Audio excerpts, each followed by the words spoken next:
Hello, everyone, and welcome to today's Tuesday topic. Today's topic is to sim, to play, perchance to learn with our CNHP simulation committee. And so for today's to sim, to play, perchance to learn, let me throw it over to Kate Morris, who's the Assistant Dean for Experiential Learning and Innovation. Dr. Morris. Thank you, Darren. I'm going to share my slides. I hope everybody see. Awesome. Okay. So we are so excited that you've come to spend a little bit of time so we can share some of the exciting work that has gone on collectively over the past year and a half. And of course, everybody has been in innovation mode as out of necessity and, believing that you should never let a good crisis go to waste. I feel like we have gotten so much forward motion with doing things that we probably wouldn't have gotten to do because of all the other things that are in our life and our teaching responsibilities. So that's what I'm here to share with you and the team that is with me, and each person will introduce themselves, but Abby Dougherty, Genevieve Porrecca, Jen Carroll, and Cory Brodsky, and we'll be your collective team working with you today.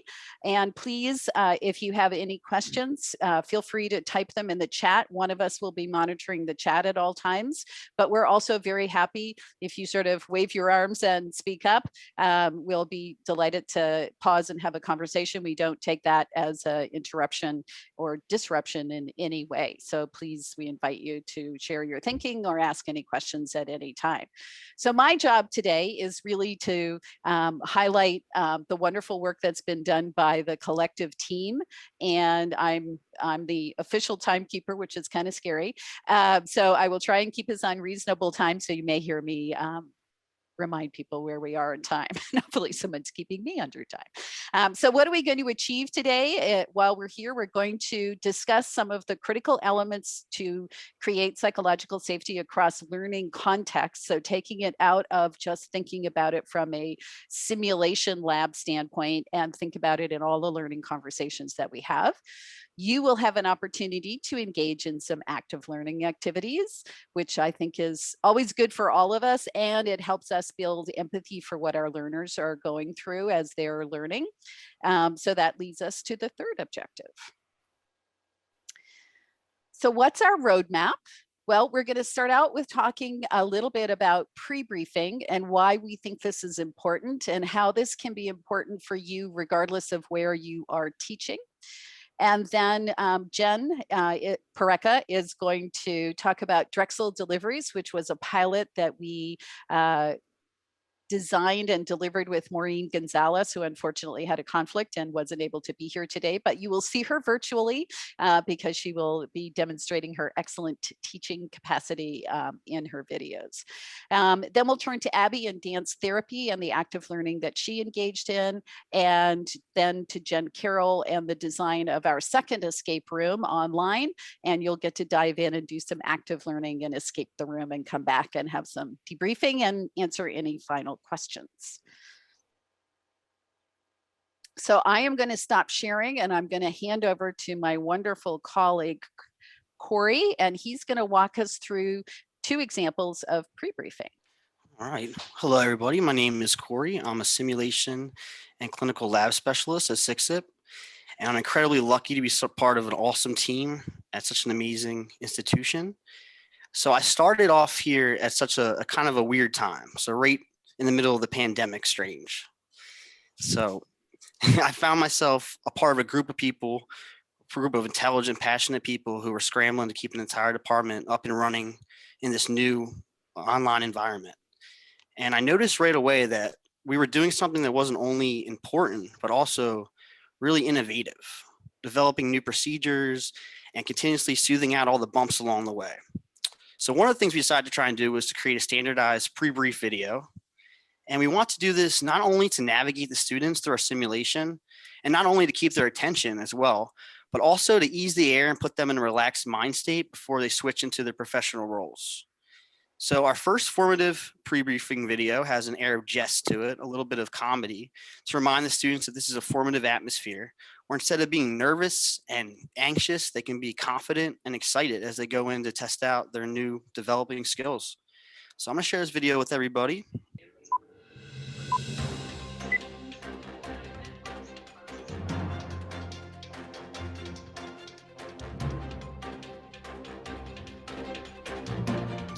Hello, and welcome to your CNHP simulation experience. My name is Cory Brodsky, and I'll be one of your guides today, leading you toe by toe across this attenuated tightrope we call the internet. Our CNHP staff will navigate you through this treacherous terrain and show you the best procedures to practice during your simulation.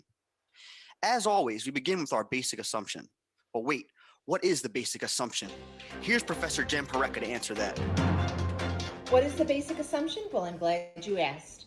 We believe that everyone participating in simulation here at Drexel University is intelligent, capable, cares about doing their best, and wants to improve.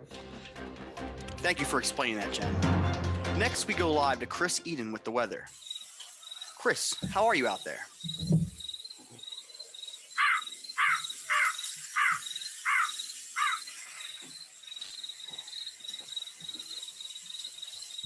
Whew. Well, thanks to the internet and to platforms like this, we can join these simulations from just about anywhere, can't we? And for the most part, we don't have too many connectivity issues. That said, today may just be your day. If you or your standardized patient experience any connectivity issues today, we advise that you reduce the bandwidth you're using by turning off your video. If you run into an issue that you can't fix, please use the Ask for Help button located at the bottom of your screen when you're in the breakout room. Clicking the Ask for Help button notifies the host, and they will send someone from our staff into your room to assist you.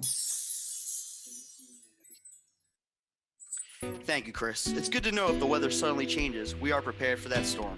But it should be a gorgeous day. After getting through a productive work shift, what does the commute home look like?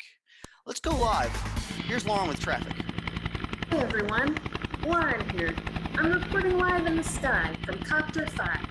Let's look at today's traffic. It's pretty clear sailing for everyone in today's Zoom simulation. Let's land this thing. For a quiet, more enjoyable ride, make sure you silence notifications on your nearby devices. Pay attention to the traffic signs. I mean, those text announcements that your host sends. Hosts, please send a test announcement now. Cory, back to you. Thank you, Lauren. Today is really shaping up to be a gorgeous, gorgeous day. Now, you may be wondering what to do at the end of your encounter.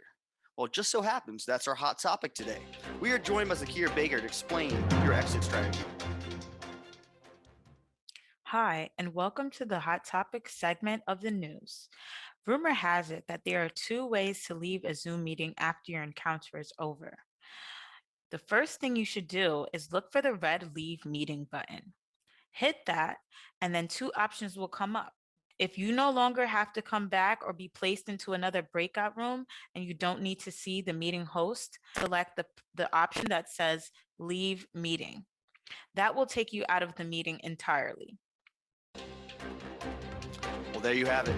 All the tools you will need today to complete a fun, interactive, and informative experience. Don't forget, if your internet fails, that doesn't necessarily mean you have to as well. Hit the Ask for Help button. Pay attention to the road signs, the messages we send letting you know things like how much time you have left. And unless directed otherwise, hit the Leave Meeting button when you are finished.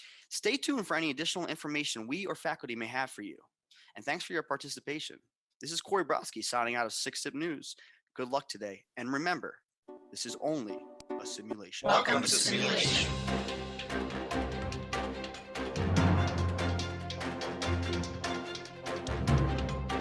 All right, so that was our formative video, and we are currently in the development stages of a summative video, and which is going to be pretty much, there's more complicated instructions and a little bit more air of seriousness to it, but at the same concepts apply as we want them to be calm and not overwhelmed going into their simulation.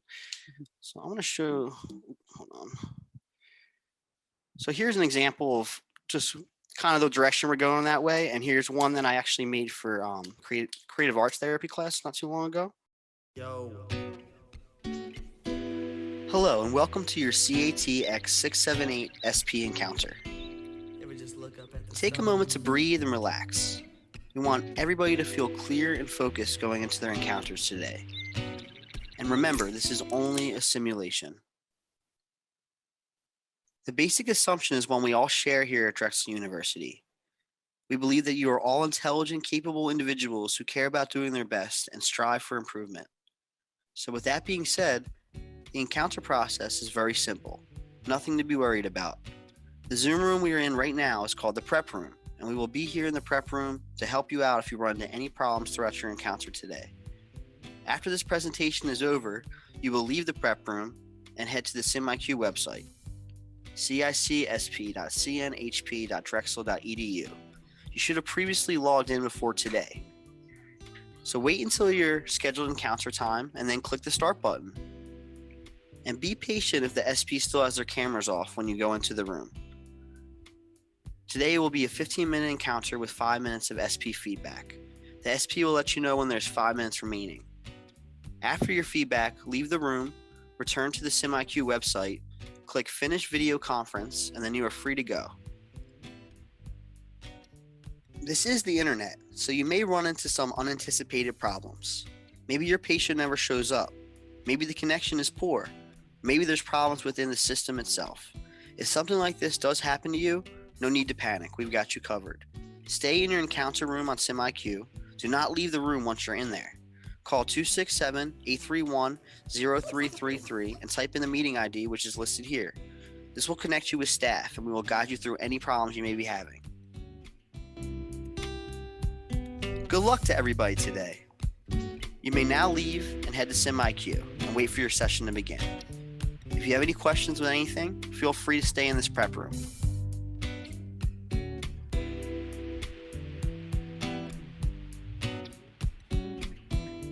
All right. Great.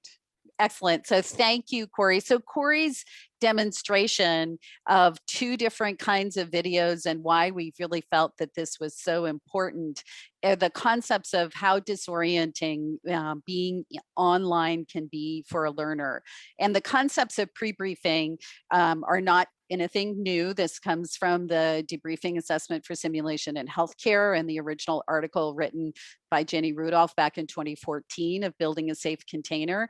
But it certainly was a new space, right? So not only did we need to create psychological safety for the learners, but we needed to create psychological safety for you as the faculty. So the SIM team and the process that they went through, testing the system, supporting the system, to allow you to not have to worry about the technology and the process, but just be yourself and the faculty role, I think was critical to the learners feeling like they could take risks. So hopefully you could take risks and design new things, and your learners could take risks and engage deeply in learning. So a lot of what you saw was orienting them. What happens if you get into trouble? Where are we? Who are we? And then the additional piece after that, that taped pre-briefing would be the particulars of the case that the faculty would add in, or any particulars around the job that the learners were had to do that day. And consistency, I think, makes a huge difference, and humor always makes a good difference. And you know, we're always willing to put ourselves out there and be part of that humor. So hopefully it lands well on people, but there is science behind this, and we're doing it for a good reason. And we also know that pre-briefing starts with you as the faculty for your pre-event communication, and then how we send out communication consistently, so you're not wondering the night before at midnight, oh my gosh, what am I doing tomorrow? We don't want people to have that level of angst, because then you can't engage, and you as an instructor are not feeling psychological safety the next day. So it is a group effort. And we do know that in simulation, people experience a variety of emotions. And in the online environment, people experience a variety of emotions, probably a little more towards the negative side because our resilience is down and our patience is down. So having that calm voice of Cory and Chris and Angie and Lauren, everybody makes all the difference in the world. When we first started, I was working with Chris one day in an event and I put people in the wrong breakout room and I'm like, oh, I can't get them back out. And he's like, yes, you can. You have the skill. And I was like, okay, that's all I needed. You're right. I can get them back out. So, having that ability for all of us to just help people solve problems helps them feel psychologically safe. And what's the educational payoff? We want to be in the green circle, not the red circle, because we want people to feel comfortable admitting mistakes, discussing challenges that they have from a learning perspective, that they didn't know something or they were surprised by something, and that they can learn from failure. And that was our mantra last summer. We're going to fail a lot. We're going to fail early and often, and we're going to learn from it. And we're going to test systems and we're going to try and break them. And we just need to keep learning, keep learning, keep learning. And I think we went into it with that spirit and held the basic assumption about each other, even when we were all having challenging days. And that got us to such a really wonderful space, and hopefully supported you and your learners, because we provided over 1,000 man hours of simulation in one quarter. So, that's kind of astounding. It's more hours than we have people, interestingly. So it allows us, psychological safety allows us to have hard conversations in a good way. It allows people to share ideas, be innovative, try new things. And that's the space we want you to be able to be working in as faculty. And we see ourselves as the big container holder for you and the students, and then you hold it for the faculty or for the students as well. So we're going to turn the page, and I'm going to hand off to my wonderful colleague, Jen Porrecca. Thank you. So my background, I have been working in the undergraduate nursing skills labs for quite a few years. So my background is hands-on practice. Coming into simulation, I love the interactive face-to-face practice.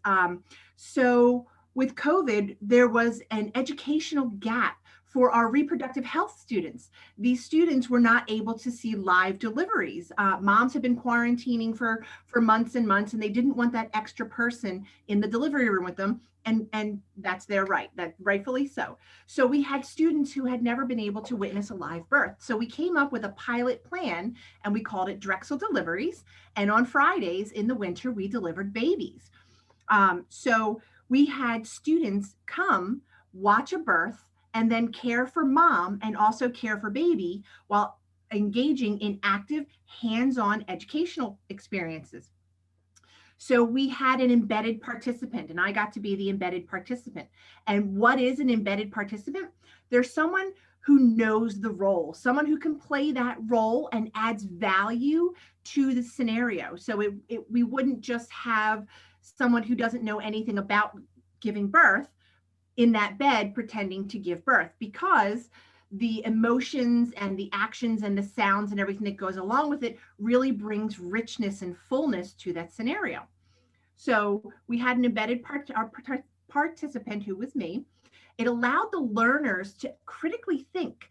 So Maureen, who was playing the midwife, who was their clinical instructor, would ask questions and the students would answer. And then that would prompt me to ask follow-up questions, and then the students would answer, and we would be able to explore more topics, and it would be richness. It wouldn't be overly dramatic, or it wouldn't add drama just for drama, but it would add things. I knew the curriculum, I knew what they were learning, so I could ask questions about the medications they were giving to the baby, or how do I breathe when I'm pushing. I could ask questions like that to get the students involved and participate and to critically think and engage. We allowed them to make mistakes. And this is the perfect opportunity, because if I asked a question and they didn't know the answer, Well, this is a great opportunity to pause and discuss, to teach. If Maureen asked about decelerations of the heart rate on the monitor and the students weren't sure what that meant, that was a great opportunity for her to stop and teach and then coach the students and then keep moving, and they would be engaged and active, and it was active learning. So we're going to show a quick video of one of our Drexel deliveries. Yes, yes. So as this is coming up, the other thing that was slightly different is we had Maureen in the room as the instructor, like the instructor would be with them in real life. You'd never leave them by themselves in a room with a baby being delivered. And so this was a beautiful opportunity for teaching. So seeing simulation as a place where teaching happens, not just evaluation and assessment, I think was a shift. So here we go, watching Jen deliver.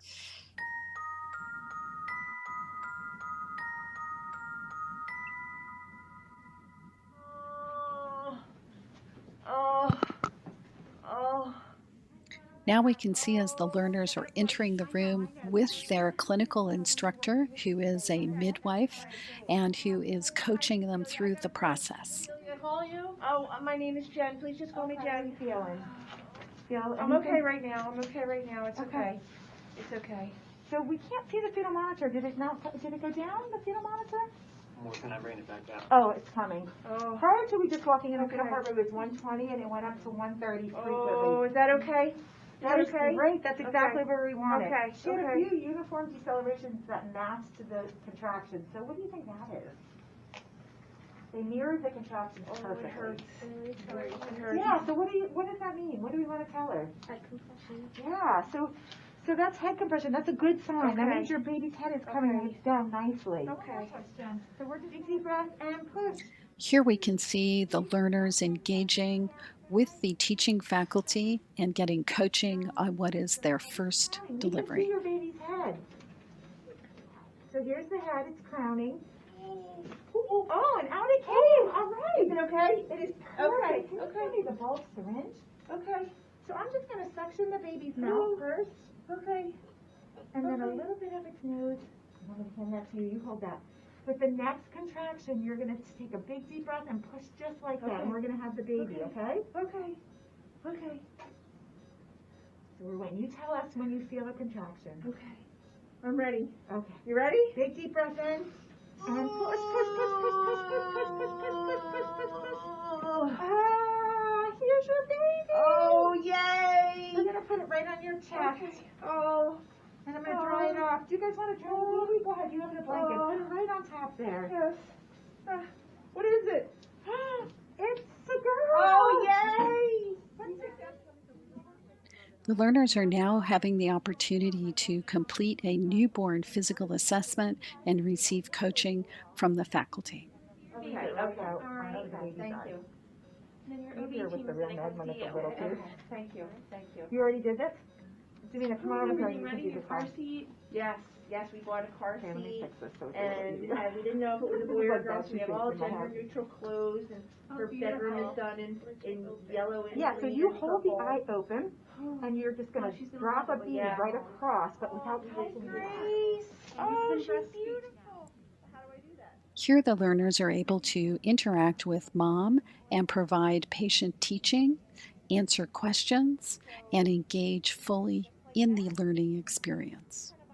Well, like, can I hold her a different way? Give me the football hold. What's So hold that? her like a football, Okay, so right on the side. turn her like, Yep. oh, that's much better. So just like that? Ooh, just like that. Okay. Okay. Works. Now, how long is she supposed to be here? Like, how long do I do this? Like, is she here for half an hour, for 5 minutes? Like, how do I know when to stop? So she will tell you when to stop. You Okay. feed her until she stops sucking. Okay. And then when you're done feeding that side, we can burp her, and then we can try the other side if you want, or we can give her a little break. Okay. Getting her on right now. Thank is you for so your attention. perfect. I hope this brief video gave you a little window into the depth and breadth of experiences that can happen in our simulation lab at the College of Nursing and Health Professions. Right, Jen, any last words before we turn the page? So we try to simulate as realistic as possible, and it really did get the students engaged and active and critically thinking and participating. And the feedback we got afterwards was just incredible. It was just so rich having them there and having them participate in something that they didn't get a chance to in their clinical assessments. Mm-hmm. Yeah, I would agree. The debriefs that happened afterwards were wonderful. And we got to dive into some good topics with them. So as we continue on our selection of hors d'oeuvres, we're going to, since it's before dinner, I'm thinking, oh yeah, it's the hors d'oeuvre table. We're going to switch over, and Abby is going to talk to us about the work that she has done. So Abby, I'm going to stop sharing, and I think you have your slides. It just goes to show the amount of opportunities that can be engaged in within simulation education. And, you know, we could say that we've been reflecting on this more because of COVID, but in fact, you know, I would say at least within counseling and psychotherapy, there are we are ambiguity experts. And so there are multiple answers to any one question. And so storytelling becomes a really important part of the way that we teach our students. And in fact, if we think about it, storytelling is the original teaching method. Mm-hmm. And that is because storytelling allows for collaboration and community building. And one of the things that I really wanted to take a look at was how can I create more embodied learning experiences that were for teaching and not just evaluation. And I'm just noticing I have the slide. There we go. And that's for a couple reasons. So first of all, the simulation education provides so much opportunity for mastery. And students are very anxious, or at least our students are very anxious about harming their clients. And so to have the capacity and ability to be able to practice without harming someone is huge. I mean, I'll give you an example. I had a student who, you know, there was a clip where a client was sharing an instance of domestic violence, or a client that had just, talked about an issue, involving abuse. And so these are kind of these anxious moments where students are like, what do I do? There's the right way and there's only the way. And yet that is not ever how therapy works. And so we really have to prepare students to be able to think about the skills that they're learning and how they're going to be transferable into the unknown, really. I mean, we could say into community-based mental health, into education, all the settings where counseling and psychotherapy might exist. But as we move into this digital frontier, you know, in the future, I was talking to our RT guys, they were telling me that, the opportunity to have telehealth has lowered their no-show rate so much that they will be continuing to expand their opportunity for telehealth platform counseling and psychotherapy. And so we also want students to be able to get real comfortable with the technology that they're going to be using and assisting their future clients with. So it's as much a learning tool as it is about what they'll be learning and engaging with future clients. I also recognize that in using SIM, which has been invaluable to our program, that students get real anxious, right? And not surprising because their peers are watching them. There's, receiving feedback, feeling perfectionistic, feeling vulnerable, and all of that can be there emotionally. And so how can we better prepare students to feel grounded and have a better self-efficacy, belief that I can do this in those moments that are really going to challenge them. So one of the ideas that I was thinking about in terms of making this leap was making short 1 to 3 minute vignettes. And I'm going to show you two in just a second here. And both of these vignettes demonstrate what are fairly typical counseling experiences. And they're just very short. And the assignment then was for the student to respond via video and what would they say next? And then we could debrief and break this down as a group and look at all those multiple realities that were present. And in a way, this feels very much like a choose your own adventure facilitative approach for me. So let me come down and show you clip 1. And just also to contextualize these clips, these are short vignettes that we embedded in our, what is our multicultural counseling, social and diversity training course. So just to contextualize a bit. All right. Well, hi, Sasha. Welcome. It's good to see you again. I know we sort of got started with our intake and sort of, everything that's bringing you here, but I'd like to just get us started and, kind of review some of that. So could you tell me again, just a little bit, broadly speaking, what brought you in the door? What brought you to counseling today? I'm just so stressed out with Mm, this whole COVID-19 thing and mhm. just working from home and just trying to manage my daily schedule with, I have 2 small ones. Ah, And it's just been a real struggle because I'm quarantined for the most part. I go to the grocery store, I pick up things for the kids. But outside of that, like I don't have any contact with, my friends, my yeah. church family, and I'm just overwhelmed. Mm, I'm feeling the It's just a overwhelm. lot. Mm-hmm. Mm-hmm. It's a lot. Yeah. And I'm not really sure when relief is going to come and when am I going to be able to get back into my church home? Yeah. Church is very important to you. I remember you talking about that during our intake. Yeah. Yeah. Yeah. How have you been going to church, and currently, or what's going on with that? So my church does YouTube live. Oh, okay. Okay. So I'm able to log on Sundays at 10 o'clock Mm, and have church. And it's bittersweet because, you're in the moment and you're getting your word, and then you have the little ones coming in and they don't want you to go to church because it makes you cry, and they just like, yeah. don't go to church this Sunday. But I Yeah. have to. That's the only other way that I get like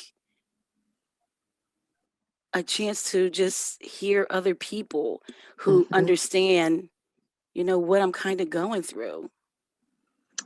That's I mean, church is a really, I know from our conversations, it's really a place where you are connected. And, I'm just wondering about how are you feeling about that experience via Zoom and, that kind of changes.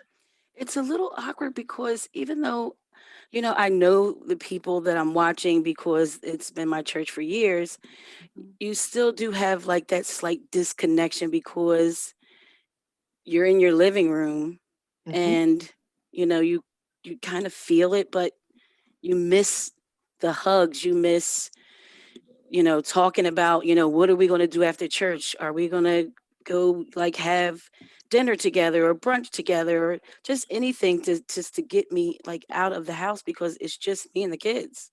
And so Ugh, I'm just always with them. And it was a place that I could just go as an adult and just adult with other adults. hmm. Hmm. And it's really difficult. Yeah, I understand that. I mean, I have a spiritual practice too, and it's to have that disconnection is really hard. It really is. But I just have felt just really, really comfortable. Like every time we meet and we get a chance to talk. And, I don't know how you feel about this, but I mean, would you mind praying with me? Okay, so vignette number 1, lots of layers and ethical issues to explore. I'm going to show you clip number 2 before we sort of debrief on some of these a little bit. Okay. Hi, Grace. It's really great to see you again. Welcome back. Thank you. Yeah. I'm so glad you came back again after our intake session. And while we gather sort of holistic picture that first interview with you, I do just want to sort of, because this is our first session together and we're really kind of figuring things out. and, working together as a team. If you could just tell me a little bit about what brought you in the door, what brought you to therapy? Absolutely, yeah. So I just started graduate school. I graduated from my university with a degree in biology, but I just barely squeaked by. I have dyslexia. So I did have some accommodations along the way, but I'm a very slow reader. And then sometimes I have to go back and read things again to make sure I'm understanding. So graduate school so far has been really tough on me. I don't know if I'm going to be able to make it work. And that really, really bothers me. And it makes me really sad because I want to be a doctor. That's all I've wanted to do my whole life. And I've worked so hard, working with my dyslexia and just really trying. And now I've kind of hit this place and I can't get through it. And I try and I stop. And all of the techniques that I've learned through grade school and high school and undergrad, slow down and stop and read and reread and then take a break and then go back to it. It's just not working. It's just not working anymore. I can really hear that. Yeah. And I'm just really stressed about it because I love medicine and I love to learn. And this has been my dream my whole life. This is your dream. Now I just feel like I hit a brick wall and I don't know what to do. I don't know who to turn to. It's so stressful. It's so much. Yeah, it really is. Okay. So 2 clips there. And I would say, within my lived clinical experience and both as a supervisor, that these are pretty typical kinds of cases that might come to counselors and CATs. And so you can see, though, how they were developed in a way to allow for conversation, collaboration, allowing students and different cultural paradigms to be present and participate. And there's something about the clip and the simulation education in particular that I find adds a level of presence and authenticity to the learning. And because you can feel the weight, the emotional weight of those clips, there's a real emotional immersion. So it's not just that we can break down, okay, so here are, sort of the presenting issues for this client. It's also what's going on in my body right now. If I'm having a lot of anxiety and feeling overwhelmed, how can I be present with this client? And so we can work through together, whether this be individually or as a class, about what that might look like. And in addition, because we're ambiguity experts, you get to see all the variation and ways that one might work with these clients. There are over 437 theoretical approaches to counseling. And so you can see, there's a multiple, ways to engage in storytelling with these clips. And honestly, while the literature out there supports this on multiple levels as a learning intervention, I want to just tell you, basically, it's really fun. It's fun, and I want to play, and so do the students, and it's creative, and it creates a place then where people experience that safety that we were talking about earlier, which adds depth and meaning to the learning, and ultimately creates a learning community. In addition to preparing them for more simulation experiences, because their teachers like me love them. So I will stop there. Yeah. And Abby, while we're switching over slides, the other thing I was thinking while I was watching was 2 things. They get to see modeling. So they get to see you model, which is, I think, invaluable. And just, for everybody who's watching this thinking, oh, this is going to be really hard to do. We did it in an afternoon and had, I don't know, we did it in 1 take for each clip, and it took us, 15 minutes? Abby? Yeah, 20 minutes? the whole thing was like 30 minutes, and that's because we were really just hanging out, talking. We were enjoying each other. Exactly. But I think, that was 3 learning clips that you can use in different ways throughout, your classroom for experiential learning, that did not, like, there was not a lot of time investment in terms of creating it. So those things, I think, are really important pieces. And we're continuing on our journey, and now we're going to go to escaping. So take it away, Jen Carroll. All right. So my name is Jen Carroll. I'm an assistant clinical professor in the nursing program. I teach in the undergraduate nursing program and some classes in the graduate nursing program as well. And you've heard from all of my wonderful colleagues about all of the awesome things we're doing with simulation. And today I'm going to talk to you about virtual reality and gaming in education. The first thing I really want to touch on is why we as educators should choose to pursue these instructional methods. And I have a quote displayed on the screen that I think sums it up really, really nicely. The reason is that what we want is for our students to ignite their minds. We want them to actively experience making the connections in their brain. And lecturing is really a passive modality. It doesn't allow and facilitate the same level of connectivity in the brain that active learning does. And so what our goal is when we're educating the students is really to involve them as learners. And there is a lot of research and literature behind why that is so effective.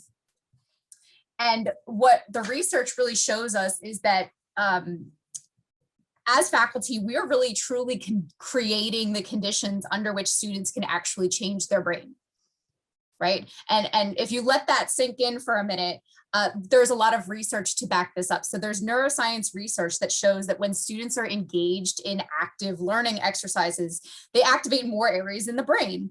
And so if we're activating multiple areas in the brain, the hippocampus in our brain, the seat of memory, becomes involved to make and facilitate those connections and kind of coordinate all the efforts of the brain to work towards a single problem. And so the hippocampus sees all these areas of the brain that are working to solve a problem, and the hippocampus acts like a friend that introduces 2 friends that have never met each other, right? It introduces these 2 areas of the brain and facilitates making those connections. And creating those networks in the brain has been demonstrated through research to allow students to more deeply encode and remember information, retain it longer, and be able to retrieve it better than other methods of teaching. So as faculty, the instructional methods that we choose directly correlate with student learning. And we can design instruction by utilizing certain evidence-based standards that encompass what's called a universal design for learning. And virtual reality and gamification are 2 types of techniques that we can use that are under that umbrella of universal design for learning. So what is universal design for learning? Universal design for learning is a method of instruction that basically says that what we should do as educators is represent content in multiple ways, allow students to kind of experience content in different ways and interact with it in different ways, and that engages students in different ways. And this really plays to different learning styles. Everybody comes to higher education with different learning preferences. And so the more that we're able to engage, diverse groups of students who have different preferences and represent content in multiple ways, the more areas of the brain that we're going to activate and the better students are going to learn. And so when we're talking about things like virtual reality and augmented reality, this allows students to really be immersed in an activity and engaged with this activity in an active way. They can explore content, they can be intellectually curious, and there's a lot of evidence to back up this immersion piece in terms of virtual reality. So what I want you to do to really kind of illustrate why immersion is so beneficial is to imagine that you're on a plane. The pandemic's over, you're going on vacation, you're on a plane, and think of the pilot that's flying that plane. Pilots have been in flight simulators with every emergency scenario that you can imagine simulated for them hundreds of times, thousands of times. so that in the event of an emergency, they've already experienced how to handle it. And we all feel confident about those pilots flying our planes. They're very well trained.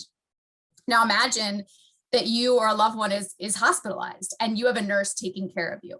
Wouldn't you want the nurse taking care of you to have already experienced handling every possible emergency related to your care hundreds or thousands of times? So virtual reality can allow us to do that with our students, to simulate those experiences and to allow the students to be immersed in all of those types of experiences. And what evidence has shown is that doing that with students, allowing them to be immersed, will those students will generate less errors. They'll be more accurate. They'll learn faster, retain knowledge better, perform better under pressure, right?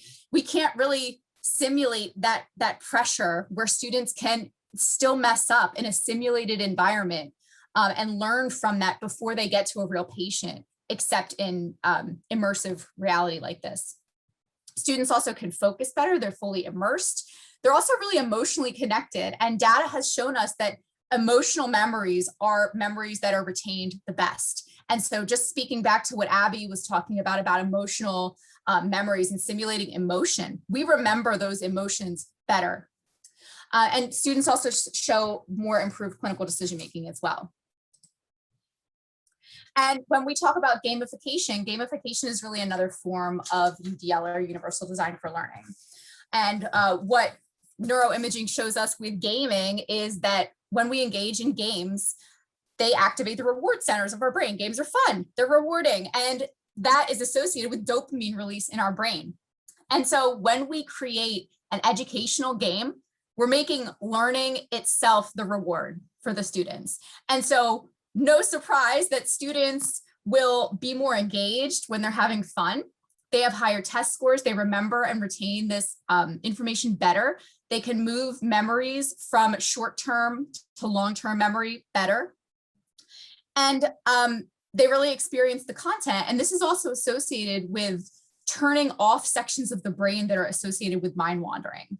And they've done studies with students with attention deficit disorder and students without attention deficit disorder. And both of them have those areas of the brain shut off and they're fully engaged when we represent educational content as a game. And so what's really common about these type of games is that what you have to do as the faculty member is craft instruction in a way that the students have to kind of experience it with minimal instructor support. And they have to have a productive struggle where they have to struggle and we have to allow them to struggle in a way that is doable for them and that they feel still psychologically safe engaging in that struggle. And so we always want to have, a pre-brief, just like we've been talking about. We want them to feel comfortable with the experience. And then we want to debrief afterwards to really bring that learning all the way around. And you will all get to experience this momentarily. One other thing I want to talk about with games is how they really help the students to work to higher levels on Bloom's taxonomy. And gaming, again, is really this way for students to have test out their knowledge in this low risk, very, very supportive environment, which facilitates psychological safety. What they also do is that when they kind of learn by doing and play this game, that with the game task, the way that it's set up, they immediately tap into higher cognitive levels and work more along the analyzing and evaluating stage. And then as they continue to play, some games actually also require you to create some type of content. And so the students will work at those higher levels of Bloom's taxonomy much faster than a lot of other simulated activities. And what is an example of an educational game? My personal take is that any game can be made into an educational game. Games can be formative, summative, they can be done online, in person. Here are some examples on the screen. And unfortunately, we don't have time to really get into how do you choose which type of game for which type of student in which environment with how many students, but that's a discussion for another day. But we will talk about escape rooms specifically. And so you are actually going to experience an escape room. right? We're sitting here talking about active learning, and we would be hypocrites if we didn't allow you to actually actively experience this activity. So you are going to experience it for yourself. You're going to experience a formative escape room. What I want to first remind you about is the basic assumption, and to please hold this to be true about yourself and your colleagues in the breakout room. The breakout rooms are not recorded, so please feel free to engage in wild theories with each other. Nothing is recorded. You can feel psychologically safe testing out all of your theories. In the breakout room, in a moment, I'm going to put a link in the chat box. One person should share their screen and share the sound, and you'll be provided with real-time feedback as you go through the scenario. And you can also use that call for help button as Cory demonstrated earlier with that video if you do need help. You have 5 minutes and then the rooms will close and you'll return for a debrief. So having said that, I'm going to put the link in the chat box. You can all open it and just one person will share their screen and make sure to share the sound when you get into the breakout room. So I'm going to go ahead and assign the breakout rooms. Okay. I don't feel like I made it. Wow. That is emotionally engaging. Wow. Yeah. All right. So show of hands who escaped and got to the end. Well, we were on the last question. Yeah, that's true. Okay. We might have been. But we All right, also so- spent time in conversation. Like, I think that's some of the, I know there's the time pressure, but you're also having this engaging conversation with your peers. Awesome. So with those conversations, what clues did everybody pick up on, or initial thoughts, feelings? I mean, I'm a supervisor and I thought, I better go get my supervisor. It's heavy. I mean, and the emotional ladenness of that moment with her, and she's clearly in trouble, and that she's on telehealth, and like, what can you do right now? You know, this might be it. Like the heaviness of that. I mean, you really feel it in the learning. Yeah, absolutely.